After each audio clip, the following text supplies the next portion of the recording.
When the White House decides to step out and make a statement on your behalf defending your eugenics ad, baby, this is your brand now. American Eagle, this is you. And there's no turning back from this branding, and no amount of like performative ads in the future with people of color are going to make us forget. And here's the direct statement from the White House communications director on this. In Dunkin' Donuts, don't worry, we did not forget about you. Look, I didn't ask to be the king of summer. It just kind of happened. This tan? Genetics. I just got my color analysis back. Guess what? Golden summer. Literally. I can't help it. Every time I drink a Dunkin' Golden Hour refresher, it's like the sun just finds me. So if sipping these refreshers makes me the king of summer, guilty as charged. Hello, my fellow concerned friends, and welcome back to my channel. If you're new here, hello. I hope you enjoy today's video, because today we're talking about Sydney Sweeney, okay? And not in a way that I ever thought that I would talk about Sydney Sweeney, because I definitely was expecting to make a video on her at some point and how she's literally just there for the male gaze. But that's not actually what we're talking about today. I was actually planning on filming this and posting this video on Wednesday, but y'all, I got sick. Sorry I didn't let you guys know on the communities tab. I did let you guys know on TikTok. So if you're not following me on TikTok, definitely do that. I post like a lot more frequently there, obviously. I'm still getting over being sick. So if I sound weird, that is why. I feel a lot better now, obviously, but like my throat is still pretty sore, which it's like the weirdest sickness ever that I just got over. Like when I was like sick and I couldn't film or anything, I like had basically lost my voice and my throat hurt, but not on the inside. It like literally hurt from like right here to right here, like on the outside, like just touching it was painful. Like it was sore. It was so weird. And now we're going to talk about how Sydney Sweeney and American Eagle are pro-eugenics? ? This all took place at the end of last month when American Eagle and Sydney Sweeney decided to come together and make a gene baby. Gene, like Jeans, not Genes, although debatable. I think that's actually what they were trying to do, is make a gene baby. Double. Both of them in one. In this collaboration, we start off with Sydney Sweeney basically auditioning for the role to be like the ambassador for the jeans, or whatever the lingo is. I don't know the lingo very well. Okay, I'm not an actor. I'm not in marketing. I don't know any of that stuff. I took a few acting classes in college, hated them. I had to try out for a play. I tried out for Oliver Twist, did not get callbacks. I was so thankful, because after I had tried out, I literally ran off the stage crying. Not because anybody was mean to me, but I can't act. It is so scary for me. It is literally, it's terrifying. I cannot do it. She starts off by showing the fronts and backs of her hands and both sides of her profile, which from the research that I've seen, this is like, seems to be pretty standard in like casting and stuff. But then it ends with the whole Sydney Sweeney has great genes. And that is where the problem here lies. Already starting out of the gate with ad number 1. And whenever you watch these ads, they oftentimes have like really strange captions underneath of them. And the videos themselves are really strange as well. Like I'll be putting some up on the screen, but the one video that really, it was the dog whistle. This video, 100% a dog whistle, and I will play it for you right now. Genes are passed down from parents to offspring, often determining traits like hair color, personality, and even eye color. My genes are blue. Sydney Sweeney has very genes. Oh my god, I can already hear so many of you already in the comments. It's really not that deep.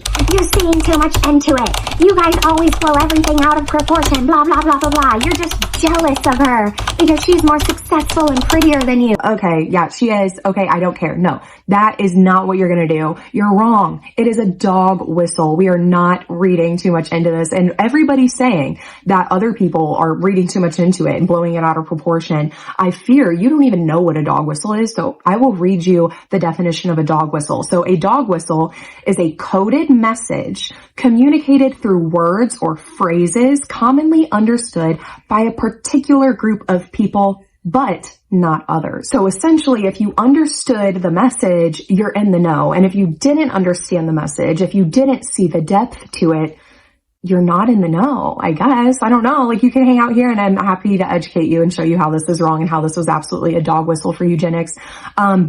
or don't, I am inviting you on this journey of education together. But before I take you down the path of explaining how this is eugenics and it's just wrong and blah, blah, blah, blah, blah, I have to take you down another path. First, we're going to go to the 1970s and 1980s and visit a sad child star named Brooke Shields. I am not going to be posting any of her photos or any of her videos out of respect because this child was extremely exploited. Brooke Shields, when she was a child, she actually did a jeans ad for Calvin Klein. And I'm not going to show the video, but it's basically her laying down, trying to pull on her pants, very similar to Sydney Sweeney. And she's talking about genetics, okay? Similar, again, to Sydney Sweeney, except that ad landed a little more gently, I think, because it was coming from a child. So it kind of gave the air of like, oh, I'm just telling you about something that I learned in school or something like that. But it was still a dog whistle for eugenics. And now American Eagle has just scooped that up in their hands and ran with it, which is a crazy decision for a brand to make, in my opinion, to rip off an ad that your competitors did multiple years ago that was done by a child who was severely exploited by the industry. And I know you're probably thinking, but how is this pro-eugenics? How? All they're saying is Sydney Sweeney has great genes. And even if they're just talking about her genes, like her genes, like DNA genes, what's wrong with that? She is very pretty. She does have great genes. What's wrong with it is that they could have used a person of color. What they could have done is they could have used multiple different people of all of the different shades between white and black and had them all trying on all different kinds of genes and then saying, hey, my genes are great genes. This is great genes. And then at the end being like, we all have great genes. American Eagle has great genes for everyone, but they chose to use the most stereotypical looking white person. Okay. And I'm not saying Sydney Sweeney is ugly, but she also is not like a dime. Okay. She is a very basic looking white girl. If we're all being honest, she is very pretty, but she literally is like, go to Walmart in the Midwest, you'll see about 5 of them. Go to any Christian college campus and they're everywhere. I mean, as far as the eye can see, it's blonde hair, blue eyes, conventionally attractive. They're everywhere. Okay. So like, why did they have to use her? And use that slogan, Sydney Sweeney has great genes, especially when they know that the majority of Sydney Sweeney's fan base are men. It's the super MAGA, cheats on their wife, scratches the crotch, and smells his fingers men that are her fan base. Okay. And they eat her up. They love her. Why? Because she looks like a basic white girl, blonde hair, blue eyes. I think people don't realize that eugenics and like racism and scientific racism, it goes way back, okay? So it's very scary when white people think that they have great genes, or when white people say that my genes are better or more superior, or like my blue eyes are more superior to brown eyes, or my blonde hair is more superior to brown or black hair or any other hair color. That's like very like deeply rooted. It goes all the way back. Like at the end of the day, white people have always been the problem. Don't take it from me, the person who's very poorly explaining these things. How about we take it from science itself? So this is from the National Human Genome Research Institute, Eugenics and Scientific Racism. I'm going to skip down to the actual thing, not just the bullet points, okay? What are eugenics and scientific racism? Eugenics is a scientifically erroneous and immoral theory of racial improvement and planned breeding, which gained popularity during the early 20th century. Eugenicists worldwide believed that they could perfect human beings and eliminate so-called social ills through genetics and heredity. They believed the use of methods such as involuntary sterilization, segregation, and social exclusion would rid society of individuals deemed by them to be unfit. Scientific racism is an ideology that approaches the methods and legitimacy of science to argue for superiority of white Europeans and the inferiority of non-white people whose social and economic status have been historically marginalized. Like eugenics, scientific racism grew out of the misappropriation of revolutionary advances in medicine, anatomy, and statistics during the 18th and 19th centuries, Charles Darwin's theory of evolution through the mechanism of natural selection, Gregor Mendel's law of inheritance.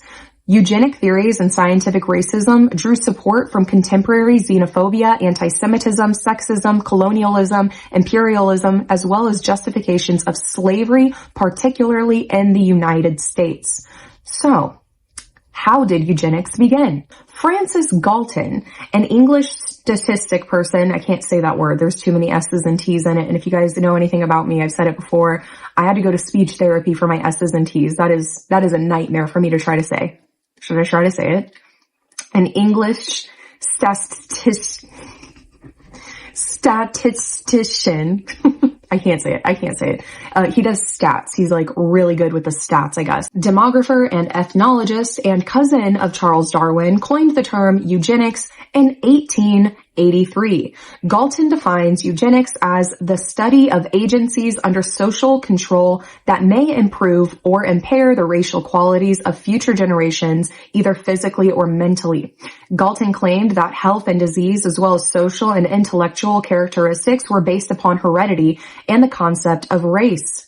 During the 1870s and 1880s, discussions of human improvement and the ideology of scientific racism became increasingly common. So-called experts determined individuals and groups of people to be either superior or inferior. They believed biological and behavioral characteristics were fixed and unchangeable and placed individuals, populations, and nations inside of that hierarchy. So, what did eugenics look like across the globe? By the 1920s, eugenics had become a global movement. There was popular, elite, and governmental support for eugenics in Germany, the United States, Great Britain, Italy, Mexico, Canada, and other countries. The stats people, economicists, anthropologists, sociologists, social reformers, geneticists, public health officials, and members of the general public supported eugenics through a variety of academic and popular literature. So, again, this is what I mean when I say it is deeply rooted specifically in white people to think that white people are superior, like literally all the way back to the 1800s, all the way back to the 1920s in the United States. Like that was just a common belief. So think about like your great-great-grandparents, like these are things that were taught to them and passed down. These are ideologies that they still hold, and very clearly ideologies that many people still hold to this day and believe in. We just understand now that it's just wrong to come out and say that. So they have to say it subliminally through things like dog whistle messaging. The most well-known application of eugenics occurred in Nazi Germany and the lead up to World War II and the Holocaust. The Nazi German racial state between 1933 and 1945 used its resources to cleanse the German people and the Nazi state of those they deemed unworthy of life. Nazis in Germany, Austria, and other occupied territories euthanized at least 70,000 adults and 5,200 children. They implemented a campaign of forced sterilization that claimed at least 400,000 victims. This culminated in the near destruction of the Jewish people, as well as an effort to eliminate other marginalized ethnic minorities such as the Sinti and Roma, individuals with disabilities, and LGBTQ plus people. Sadly, so many people, even to this day in 2025, think that the Nazis only targeted Jewish people. They did not only target Jewish people. You could be targeted, anybody could be targeted if you did not blindly follow and love the regime. You are at risk of being targeted because there must be something wrong with you. You're clearly not on everybody else's level. If you can't get on board with our plan, then you must go because we're trying to create a perfect race. What did eugenics look like in the United States? In the United States, slavery and its legacies, fear of miscegenation, and eugenics were deeply connected in the early 20th century. Prominent American eugenicists expounded on their concerns of race suicide or the increasingly differential birth rates between immigrants and non-Nordic races compared to native-born Nordic whites. Eugenicists use these concerns to promote discriminatory policies like anti-immigration and sterilization. American eugenicists from a variety of disciplines declared certain individuals unfit, feeble-minded, or antisocial, which resulted in the involuntary sterilization of at least 60,000 people through 30 states' laws by the 1970s. The 70s. Some of y'all's parents were born in the 70s. Like, this is not old. This concept is still alive and very, very well today. Should alcoholics and people that have gotten several DUIs or have been arrested for violent crimes or drug addicts and so on, like just serious criminals and so on, should they be sterilized? Should there be a program that makes it so they can't have kids that's enforced? And it would include like people with serious mental illness, such as like really bad depression or schizophrenia or serious bipolar, and just things like that. Do you think that's a good idea? Why or why not?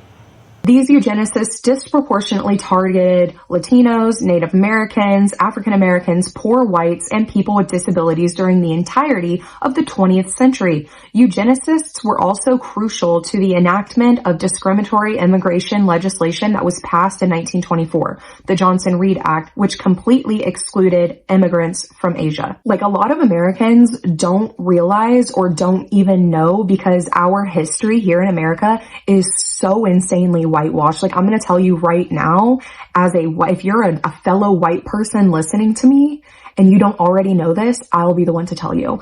Everything you learned in school was a lie. It was a lie. Like, when your parent did something really horrible and then they're telling somebody about it, but the way that they're telling the story actually makes them sound like you were the bad one and that they did nothing wrong at all and that they were just doing the best that they could and had nothing but good intentions. That is exactly what the United States of America is feeding us in schools, is that watered down version. It is absolutely terrible. But a lot of people don't even realize that in the United States, we had concentration camps. Yes, for Japanese people. We have a concentration camp in the United States right now in Florida. Like, this has not gone away. Eugenics has not gone away. They just have found different ways to alert each other into being in the know and moving on with this one big plan of making a perfect race, which is typically, as we've seen historically, white, blonde hair, blue-eyed race, because those people never have any problems ever at all. I don't know about you. If you're a fellow blue-eyed girl or boy, whoever you are, I don't know about you. I can't see outside. I'm pulling one of these constantly just to see. Do eugenics and scientific racism still exist? Yes. While eugenics movements especially flourished during the 3 decades before the end of World War II, eugenics practices such as involuntary sterilization, forced institutionalization, oh my goodness, I couldn't say that, social orchestration, and stigma were common in many states until at least the 1970s, and in some instances have continued into the present in various forms. As we can see here, it is continuing into the present under this form, using a white woman with blonde hair and blue eyes who is conventionally attractive as the slogan for blank has great genes. Sydney Sweeney has great genes. Having blue eyes, blonde hair, and being white means you have great genes. And they get to cover it all up by saying, oh no, we were talking about her pants. We're just talking about her pants. Then why didn't we see more pants? Why didn't we see more pants that fit her? Why didn't we see her in flattering jeans? Like, it's so obvious. And then they can just cover it up by using this as an excuse. Oh, it's you who's the problem. You're the one who's reading too much into it. No, they're just having to get more fancy and creative with the way that they are alerting each other. With the completion of the Human Genome Project and more recently advances in genomic screening technologies, there is some concern about whether generating an increasing amount of genomic information in the prenatal setting would lead to new societal pressures to terminate pregnancies where the fetus is at a heightened risk for genetic disorders such as Down syndrome and spina bifida. The emergence of statistical techniques such as polygenic risk scores that can estimate risks for more genetically complex disorders have raised concerns among ethnicists. There's too many S's and T's. guys, I am so struggling here. This is so hard for me. That they're used in the context of in vitro fertilization and pre-implantation genetic diagnoses, the possible genomic-based screening of embryos for behavioral, psychological, and or intellectual traits would be reminiscent of the history of eugenics in its attempt to eliminate certain individuals. Some geneticists view both genomic screening and genetic counseling as an extension of eugenics. And I would agree. I would agree. Now listen, I'm pro-choice. I am pro-choice all the way. But I have seen so many people like shame parents who choose to keep their child who might have a disability or who does have a disability. That's eugenics. Like, I don't get it. Like, you don't have to be a functioning person to be worthy of living. Like, if somebody is born and they will never have the ability to walk, it's not up to you to decide if they're going to enjoy their life or not. And like, if your reason is, well, they'll never be able to get a job, well, mentally unwell people can't hold jobs or this or that, so they shouldn't be here. Our worth is not in how much money we can earn. Our worth is just fucking living on this planet. It is a floating rock in space. Money is not real. Status is not real. If it all went away, it would just be us, doing out, well, not doing it, but just living out in the woods and stuff, relying on each other, and status really wouldn't matter. Yeah. So scientific racism and eugenics is very much so still alive and well. It's just not as socially accepted. So they have to do things like throwing out dog whistles to find each other and alert each other to keep the movement going. We've almost done it. We've been trying since the beginning of time, but I swear this time it'll work. Like, when are white people, and I know I'm saying all of this as a white person, I know, when are they going to learn? We're not superior. We're literally probably the least superior, if anything, because of how big the ego is and thinking that we are on top. That's so insane. Also, what a dumb thing to like be so obsessed with, is like having the perfect genes and blah, blah, blah. Like, I don't understand it. I don't understand it. When is it going to be studied? When is that going to be studied? Why white people act like this historically? So then when American Eagle makes this post, Sydney Sweeney has great genes, is and always was about the genes. Her genes, her story. We'll continue to celebrate how everyone wears their AE genes with confidence their way. Great genes look good on everyone. So why didn't you use multiple different models? Let's look at this article together, okay? Sydney Sweeney responds to backlash after people assumed she threw a MAGA-inspired hoedown. This is by Danny Mayer. I hope I'm saying that right. She did. Yeah, it was a MAGA-inspired hoedown, showdown, whatever you want to say. So I'm not going to go through and read the entire article, but I will have us look at some pictures, okay? What are we seeing? Yes, very country themed. I guess, yeah, that's her mom. How cute. But then in the back, like, what is that? What is that? And then over here, oh, there it is again. Oh, it absolutely at first glance looks like a Make America Great Again shirt, especially because it says Make 60 Great Again. The only word change is America to 60. How is this not a MAGA inspired birthday party? How is this not? I literally have an entire video on my YouTube of me going over the Constitution. I have made multiple videos on my TikTok comparing our sitting president with the former chancellor of Germany many times, okay? And it's the same. I'm not even sorry to say it. It is the same. Like, he is taking everything from Hitler's playbook, just stealing it all, and then just trying to do it all over again, hoping that we're dumb enough to fall for it. We're not, okay? At least a lot of us aren't. She knows exactly what she's doing, and I think that she also believes it. I do. I think that she thinks that she has superior genes. I think that she actually believes that. I don't think she actually gives a crap about the genes themselves, okay? The blue genes. I think literally she was completely fine with making this ad because she agrees with the dog whistle. So no, we're not like reading too deep into this. This is that deep. It is that serious. Like, literally right now in the United States of America, the white men in power want this to be a white Christian nation. So yes, it really is that deep. It really is that serious, because we seriously have people in power right now in the United States, it's not just Donald Trump, by the way, who believe that white people are superior, specifically white people with blue eyes, white people with blonde hair, like the most whitest whitey white that you can imagine, are superior. Why? Who knows what their justifications and reasons are, okay? It doesn't matter what they say is the why, because it's not true.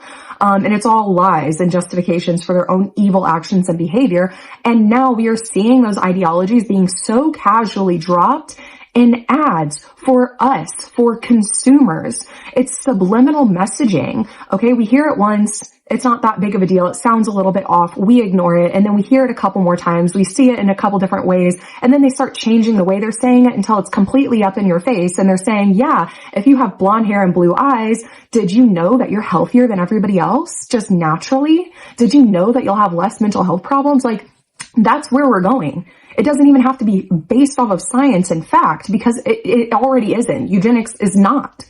It's based off of complete preference and personal opinion.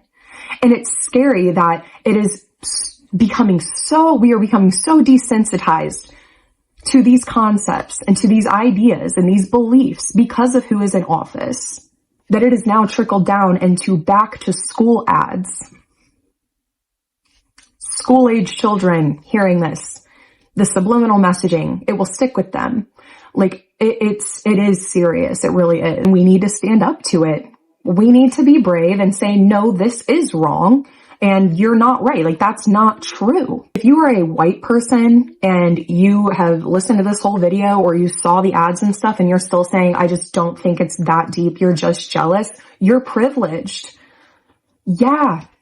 You are privileged and you are just sitting and enjoying that privilege instead of letting yourself being uncomfortable and trying to educate yourself and saying, well, maybe it doesn't really affect me. I don't personally see anything wrong with it, but clearly a lot of people who don't look like me do have a problem with it. So instead of doubling down on yourself and saying, no, I'm right, you're wrong, maybe stepping outside of your comfort zone and saying, well, why are they saying it's wrong? How is this negatively impacting them? How will this negatively impact everybody in the future? The government loves ignorant people who have no desire to have empathy and expand their worldview outside of what they've lived. They love that, especially if you're a white person. That's their favorite thing about you, because guess what? You'll probably just end up more easily agreeing with them. As long as you're comfortable, you don't care, and that is a problem. We need to care about issues like this, even if they will not directly affect us.